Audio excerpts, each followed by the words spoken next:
मिनश्शैतानिर्रजीम बिस्मिल्लाहिर्रहमानिर्रहीम वसल्लल्लाहु अला मुहम्मदिन व आलि बैतिहि अत्तय्यबीन अत्ताहिरीन अल-मासूमीन।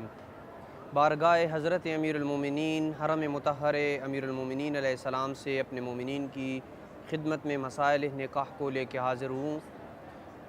सिलसिला गुफ्तगू अक़्द मुनक़ता के मुताल्लिक़ था। उसके मुताल्लिक़ जो शराइत और जिन खुसूसियात का ज़िक्र करना उसमें ज़रूरी है, गुज़िश्ता वीडियोज़ में हमने उनके मुताल्लिक़ तफ़सील से गुफ्तगू की है। सवाल ये पैदा होता है कि अक़्द मुनक़ता की इद्दत क्या है।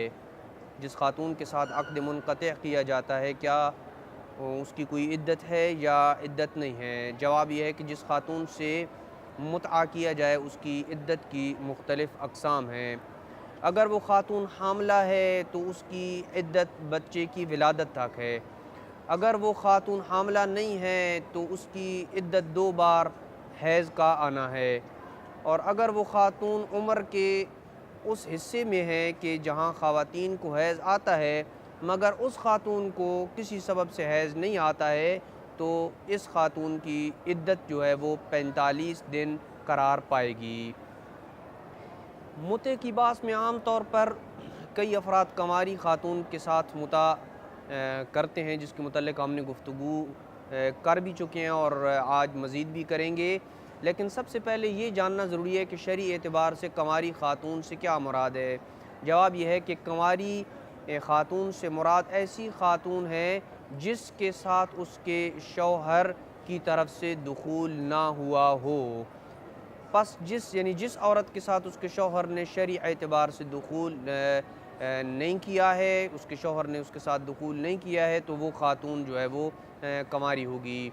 बस जिसकी शादी हुई हो और दुखूल से पहले ही तलाक़ हो जाती है या तलाक़ हो गई, तो वो ख़ातून बाकिरा और कंवारी ही शुमार होगी। इसी तरह अगर किसी ख़ातून की बकारत शौहर के साथ मुबाशरत के अलावा छेड़छाड़ या ऐसे ही किसी अमल के सबब ज़ायल हो जाए तो भी वो ख़ातून जो है वो कंवारी ही शुमार होगी।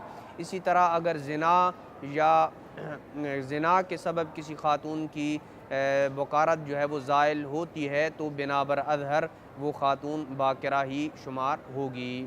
सवाल यह है कि कंवारी एक लड़की है, अगर उसका वली शरई उसे ऐसे शख्स के साथ निकाह करने से मना करे जो उसका शरई और उर्फ़ी लिहाज से हम पल्ला और बराबर है, तो क्या उसके साथ वो अपने वली शरई की इजाज़त के बग़ैर निकाह कर सकती है या निकाह नहीं कर सकती। जवाब यह है कि ऐसी सूरत में वली शरई की इजाज़त साक़ित हो जाती है कि जब वो अपनी बेटी को उसके शरई और उर्फ़ी एतबार से हम पल्ला और हमसर शख्स से शादी करने से इजाज़त न दे और जानबूझकर रुकावट पैदा करे। अगर शादी की शदीद एहतियाज हो और वली शरई मौजूद ना हो या वली शरई मजनून पागल है या बेहोशी के सबब अपनी विलायत खो चुका है, तो भी इसकी इजाज़त के बग़ैर वो ख़ातून निकाह कर सकती है। सवाल यह है कि अक़्द मुतआ में गवाह मुकर्रर करना ज़रूरी है या ज़रूरी नहीं है। जवाब यह है कि अक़्द चाहे दायमी हो या मुनक़ता हो, अक़्द में गवाह का होना वाजिब नहीं है।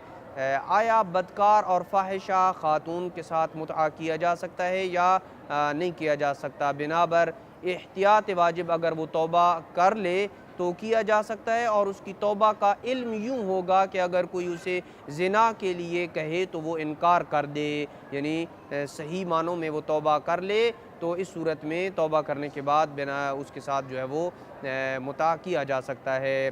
सवाल यह है कि आया दुरुस्त है कि जिस खातून की बकारत ज़ायल हो और उसे तलाक़ हो चुकी हो तो उसे अक़्द इनक़िताई और मुता के लिए अपने शरई सरपरस्त की इजाज़त की ज़रूरत नहीं है।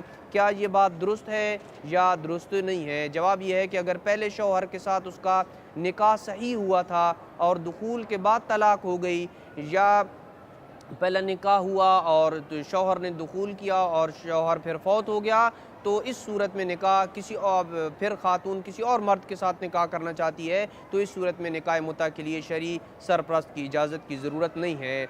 लेकिन अगर उसका पहला निकाह ही दुरुस्त नहीं था, फ़र्ज़ करें कि ख़ातून ने लड़की ने भाग के किसी के साथ निकाह किया था और उसकी शरई वली की इजाज़त मौजूद नहीं थी, या किसी और सबब से निकाह दुरुस्त नहीं था, बातिल था, अगरचे उस खातून को इल्म ना हो कि उसका पहला निकाह दुरुस्त नहीं था, तब भी वो खातून कुंवारी ही शामिल शुमार होगी और दूसरे निकाह के लिए उसे अपने शरई सरपरस्त से इजाज़त लेना लाजिम होगी। सवाल ये पैदा होता है कि आया मुसलमान की किसी यहूदी या ईसाई ख़ातून से शादी हो सकती है या नहीं हो सकती? जवाब यह है कि यहूदी और ईसाई ख़ातून से निकाह मुतआ जायज़ है बिनाबर एहतियात वाजिब। ऐसी गैर मुस्लिम अहले किताब ख़ातून से अक़्द दायम करना जायज़ नहीं होगा। अगला सवाल यह है कि आया मुसलमान बीवी के होते हुए अहले किताब ख़ातून से अक़्द करना जायज़ है या जायज़ नहीं है? ऐसे मुसलमान मर्द के लिए कि जिसने किसी मुसलमान ख़ातून के साथ शादी कर रखी हो, तो अपनी उस बीवी की इजाज़त के बग़ैर वो अहले किताब के साथ यानी यहूदिया या ईसाइया के साथ वो दूसरी शादी नहीं कर सकता, चाहे वो मुता ही क्यों ना हो, यानी मुता उसके साथ नहीं कर सकता।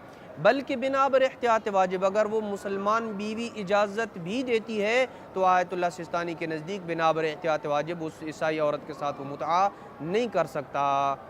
सवाल यह है कि आया अक़्द मुतआ में दुखूल ना करने की शर्त आयद करने की सूरत में भी शरई सरपरस्त की इजाज़त ज़रूरी है या ज़रूरी नहीं है? बाज़ औक़ात मोमिनीन ये करते हैं कि फ़कत किसी ख़ातून को अपना महरम बनाने के लिए उसके साथ जो है वो अक़्द मुता करते हैं और ये शर्त लगाते हैं कि दुखूल नहीं होगा। तो आया सवाल ये पैदा होता है कि क्या दुखूल ना करने की सूरत में क्या अक़्द मुता जो है वो शरई वली की इजाज़त के बग़ैर हो सकता है कंवारी लड़की के साथ, या उसे अपने वली की इजाज़त की ज़रूरत है? जवाब यह है कि वली की इजाज़त की हर हाल में उसे ज़रूरत रहेगी। वसल्लल्लाहु अला मुहम्मदिन व आलि बैतिहि अत्तय्यबीन अत्ताहिरीन अल मासूमीन।